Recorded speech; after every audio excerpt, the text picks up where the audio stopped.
Marilah berdoa. Ya Allah, teguhkanlah dalam diri kami umat-Mu hormat dan kasih pada nama-Mu yang kudus, sebab mereka yang teguh berdiri atas kasih-Mu tidak pernah Engkau biarkan berjalan tanpa bimbingan-Mu. Dengan pengantaran Yesus Kristus Putra-Mu Tuhan kami, yang bersama dengan Dikau dalam persatuan Roh Kudus, hidup dan berkuasa, Allah sepanjang segala masa. Amin. Amin.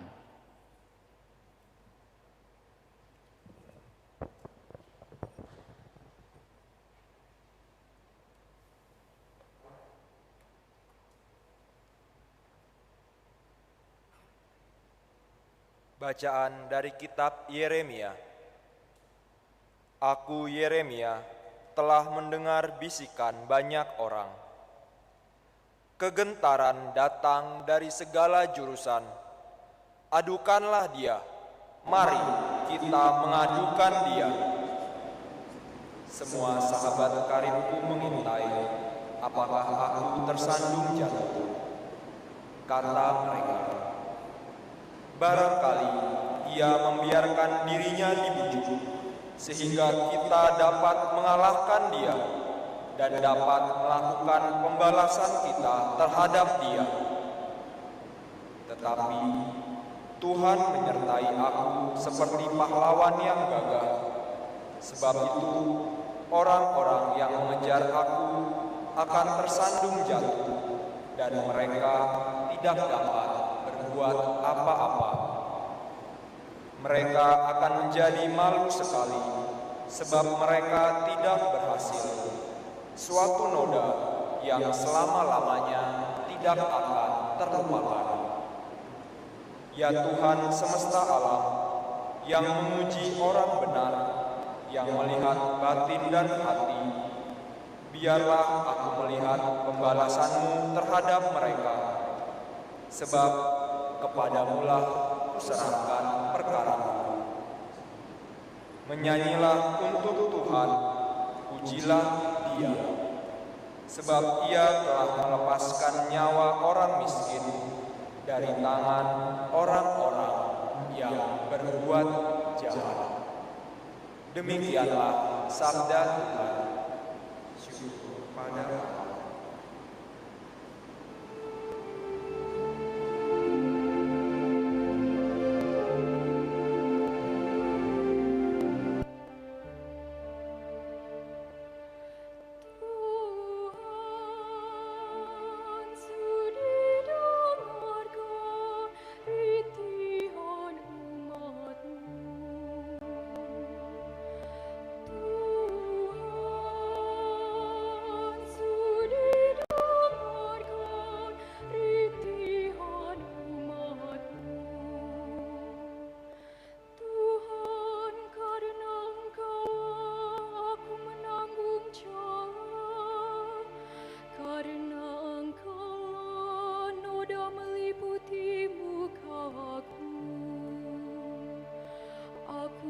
Menjadi orang luar bagi saudara-saudaraku, menjadi orang asing bagi anak-anak ibuku, sebab cinta untuk rumah-Mu menghanguskan aku, dan kata-kata yang mencongkak telah menimpa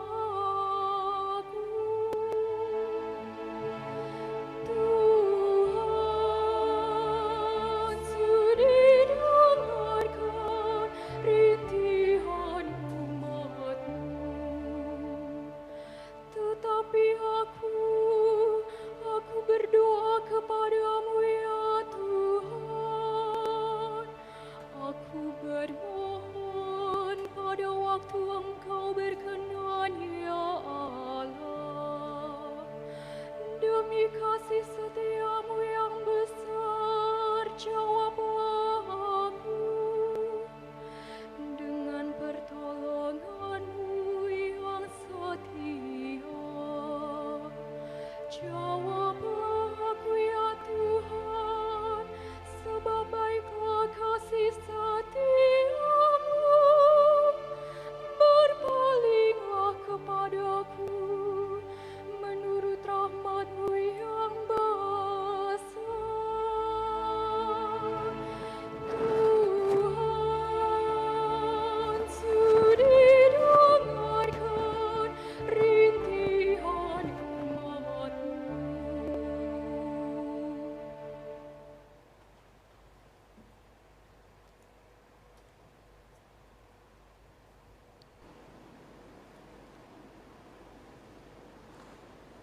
Bacaan dari surat Rasul Paulus kepada jemaat di Roma. Saudara-saudara, dosa telah masuk ke dalam dunia lantaran satu orang, dan karena dosa itu masuklah juga maut. Demikianlah maut telah menjalar kepada semua orang, karena semua orang telah berbuat dosa. Sebab sebelum hukum Taurat ada, di dunia ini telah ada dosa. Tetapi dosa itu tidak diperhitungkan kalau tidak ada hukum Taurat. Sungguh pun demikian, dari zaman Adam sampai kepada zaman Musa, maut telah berkuasa juga atas mereka yang tidak berbuat dosa, dengan cara yang sama seperti yang telah dibuat oleh Adam, yang adalah gambaran dari Dia yang akan datang. Tetapi karunia Allah tidaklah sama dengan pelanggaran Adam. Sebab jika karena pelanggaran satu orang itu semua orang telah jatuh dalam kuasa maut, jauh lebih besarlah kasih karunia dan karunia Allah yang dilimpahkannya atas semua orang lantaran satu orang, yaitu Yesus Kristus. Demikianlah sabda Tuhan. Syukur kepada Allah.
Tuhan sertamu dan sertamu juga. Inilah Injil Yesus Kristus menurut Santo Matius. Dimuliakanlah Tuhan. Sekali peristiwa, Yesus bersabda kepada ke-12 muridnya, "Janganlah kamu takut terhadap mereka yang memusuhimu, karena tidak ada sesuatu pun yang tertutup yang tidak akan dibuka, dan tidak ada sesuatu pun yang tersembunyi yang tidak akan diketahui. Apa yang aku katakan kepadamu dalam gelap, katakanlah itu dalam terang. Dan apa yang dibisikkan ke telingamu, beritakanlah itu dari atas atap rumah. Janganlah kamu takut kepada mereka yang dapat membunuh tubuh, tetapi tidak berkuasa membunuh jiwa. Takutlah terutama terhadap Dia yang berkuasa membinasakan baik jiwa maupun tubuh di dalam neraka. Bukankah burung pipit dijual 2 ekor seharga 1 keping uang terkecil? Namun seekor pun tidak akan jatuh ke bumi di luar kehendak Bapamu. Dan kamu, rambut kepalamu pun terhitung semuanya. Karena itu janganlah kamu takut, sebab kamu lebih berharga daripada banyak burung pipit. Setiap orang yang mengakui aku di depan manusia, aku juga akan mengakuinya di depan Bapa-Ku yang di surga. Tetapi siapa saja yang menyangkal aku di depan manusia, aku juga akan menyangkalnya di depan Bapa-Ku yang di surga. Demikianlah Injil Tuhan. Terpujilah Kristus.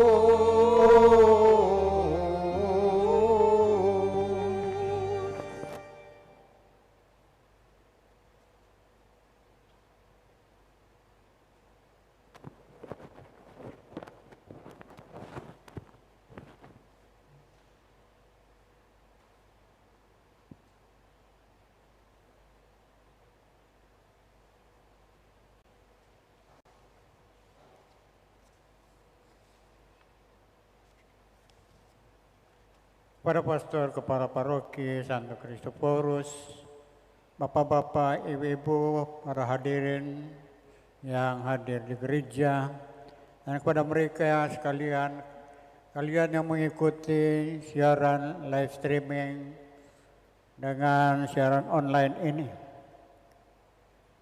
Kita bersama-sama pertama-tama mengaturkan puji syukur kehadirat Maha Besar Tuhan dengan adanya kelompok komunitas yang ada di paroki Santo Kristoforus sudah memasuki angkatan ketiga. Mereka telah menyelesaikan semua sesi tahun ini. Demikian sekarang yang hadir juga dengan mengikuti live streaming, yaitu dari para peserta EJ dan sekitar terhitung 170-an orang yang telah terbagi dalam 17 kelompok berkumpul mempelajari firman Tuhan dan sharing berbagi cerita mengenai firman Allah yang memberikan inspirasi, memberikan kekuatan, memberikan keteguhan, memberikan juga dorongan, iman, kasih dan pengharapan di dalam hidup setiap peserta. Dengan membaca firman Allah dalam kitab suci, menjadikan firman Allah sebagai tuntunan untuk hidup. Nah, itulah sebagian aktivitas dari Emmaus Journey. Pada kesempatan ini saya mengucapkan selamat kepada semua peserta yang ikut dalam EJ, juga kepada para fasilitator yang terhitung fasilitatornya ada sekitar 42 orang. Dan dengan keseluruhan yang hadir juga tentu ada sekitar 192 orang EJ. Tentu dengan menghadapi situasi yang sekarang, bahkan dalam situasi yang sangat sulit seperti masa pandemi corona ini, sharing para peserta dan fasilitator akan firman Allah sungguh meneguhkan, menguatkan satu sama lain. Ucapan selamat juga kepada kita semua yang ada di paroki, pihak KKS, Romo-Romo, Dewan Paroki, Ketua Lingkungan, dan umat yang mensupport para Emmauser. Juga kepada umat yang meminjamkan tempatnya untuk belajar. Dan semua peserta yang sudah banyak berkorban, baik dari waktu, berkorban tenaga dan lain-lain untuk terlibat di dalamnya. Puji Tuhan, EJ Kristo akan memasuki angkatan keempat. Dan terima kasih juga buat EJ Center yang terus membantu komunitas ini. Semoga semua Emmauser semakin bertumbuh dalam iman kepada Tuhan dan semakin berbuah dalam pelayanan. Selamat kepada semua Anda semua, para Emmauser Kristoforus. dengan selesainya IJ Angkatan 3 ini Anda juga diutus untuk memartakan kasih Tuhan. Itu hal yang pertama. Yang kedua, saudara-saudara yang terkasih, kita mendengarkan dari bacaan-bacaan Injil, dari bacaan suci dan dari bacaan Injil hari ini, bagaimana firman Tuhan yang sungguh-sungguh juga menyentuh hati kita, bahwa dasar kehidupan Kristiani berpokok kepada iman, pengharapan, dan cinta kasih. Dengan tugas pewartaan yang disampaikan oleh Kristus dalam Injil untuk menjadi pewarta firman Allah, di mana menghadirkan kerajaan Allah di dunia ini.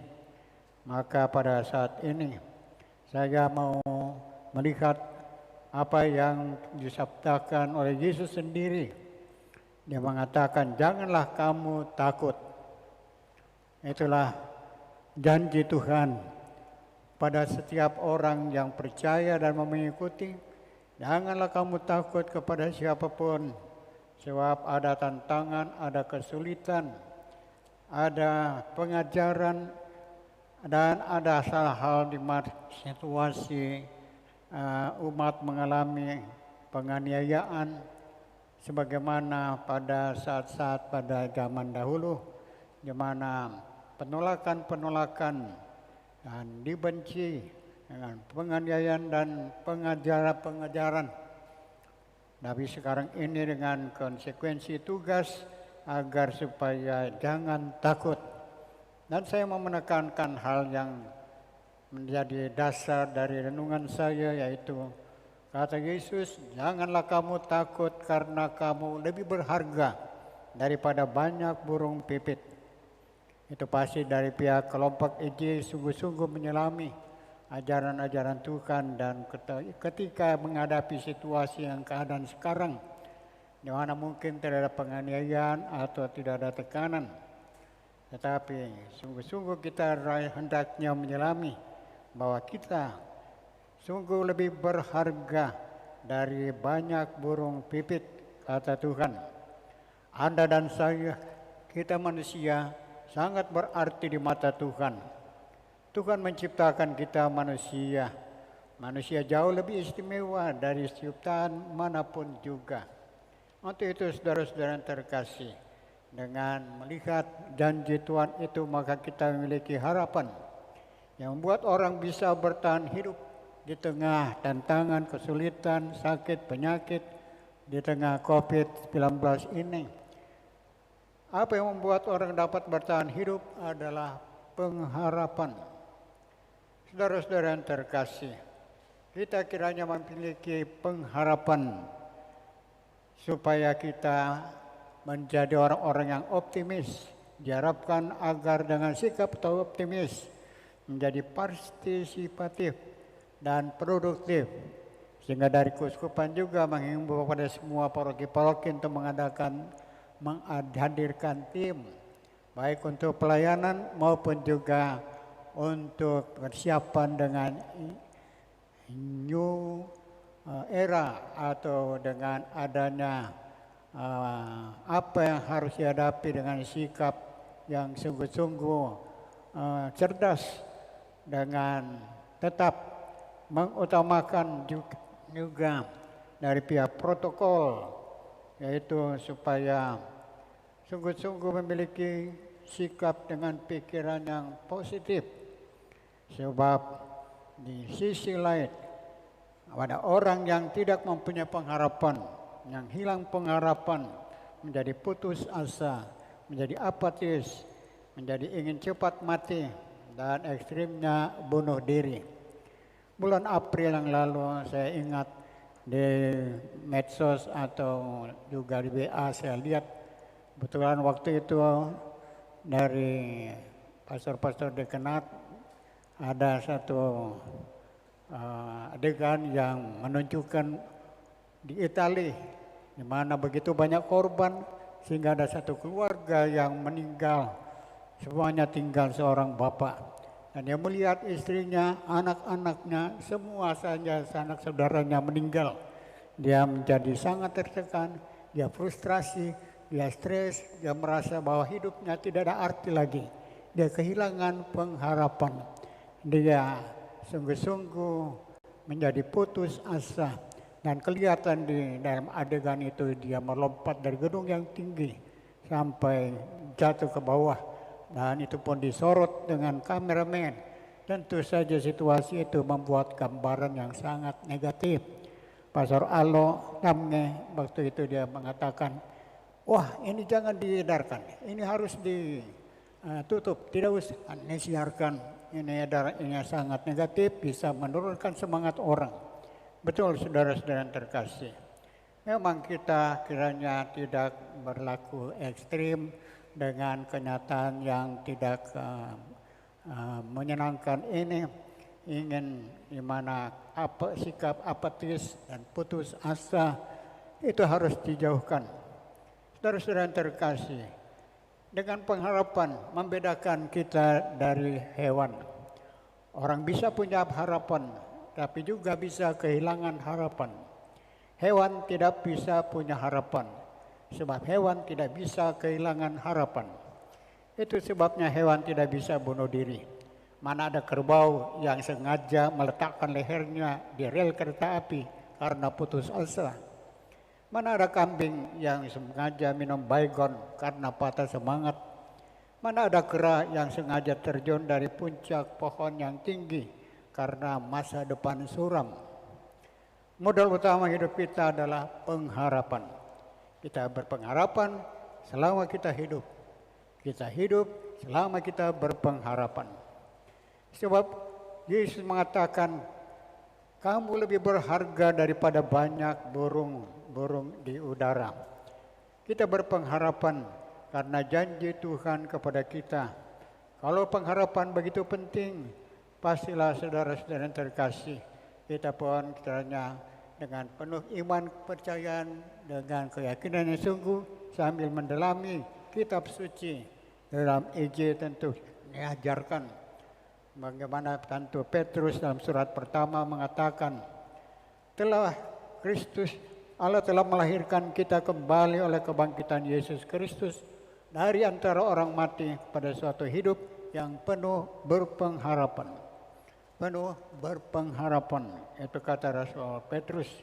Bangkitan Kristus adalah klimaks karya Allah bagi kebangkitan kehidupan bagi kita. Kebangkitan Kristus menciptakan iman. Kebangkitan Kristus menjadi dasar segala pengharapan. Saudara-saudara yang terkasih, kita hendaknya tetap percaya bahwa Tuhan tidak memberi beban persoalan dengan kesulitan melebihi kekuatan kita. Tuhan tidak mau membinasakan manusia ciptaannya yang paling luhur dan mulia. Demikian dalam kitab suci kita kenal.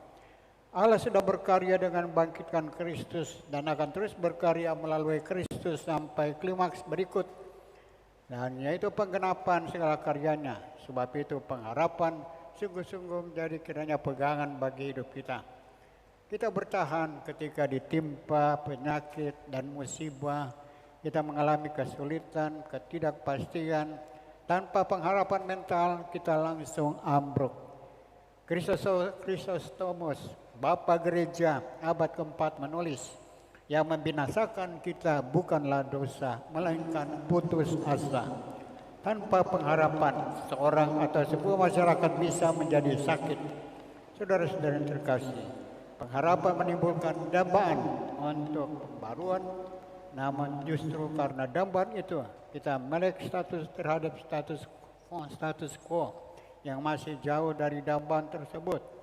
Saudara-saudara yang terkasih, kiranya kita memiliki pengharapan dan untuk itu kita juga tetap mengandalkan Tuhan. Pengharapan membuat orang menemukan kendala baru, dan kemudian peluang baru, dan membuat dia hidup kembali. Dengan masa new normal dari pihak kesehatan, dengan adanya protokol untuk menggunakan masker, untuk tidak kumpul-kumpul dalam keramaian, dan juga hal-hal yang menjadi tuntunan untuk kita yang dapat memiliki kekuatan iman pengharapan Tuhan dan pengharapan itu disertai dengan cinta kasih dan pengabdian untuk saling membantu dengan kelompok-kelompok bantuan sosial kepada orang yang kekurangan. Sebab penderitaan sekarang ini, kata Rasul Paulus, mengerjakan kemuliaan kekal yang melebihi segala-galanya, yang lebih besar dari penderitaan. Sebab dia mengatakan, kami tidak memperhatikan yang kelihatan, melainkan yang tak kelihatan, yaitu campur tangan Allah. Demikian Rasul Paulus kepada umat Korintus surat kedua bab 4 ayat 17. Berpengharapan adalah sikap positif, namun pengharapan harus dibayar dengan harga mahal. Karena itu saudara-saudara yang terkasih, kita kiranya menyadari bahwa badai pasti berlalu. Dostoevsky sebagai penulis Rusia mengatakan, orang-orang yang masuk penjara masuk dalam rumah kematian. Bukan mati dalam arti hilang nyawa, melainkan hilang pengharapan. Seorang tahanan hanya bisa hidup jika ia bangkit dari kematian menjadi manusia berpengharapan. Dan untuk itu saudara-saudara yang terkasih, kita senantiasa yakin dan percaya dan berpegang pada firman Tuhan. Sebagaimana kelompok EJ juga sungguh-sungguh mendasarkan hidupnya kepada firman Allah. Bahwa kita senantiasa percaya kepada Tuhan, percayakan penyelenggaranya, dan janganlah kamu takut, karena kamu lebih berharga daripada banyak burung pipit. Tuhan memberkatinya. Amin.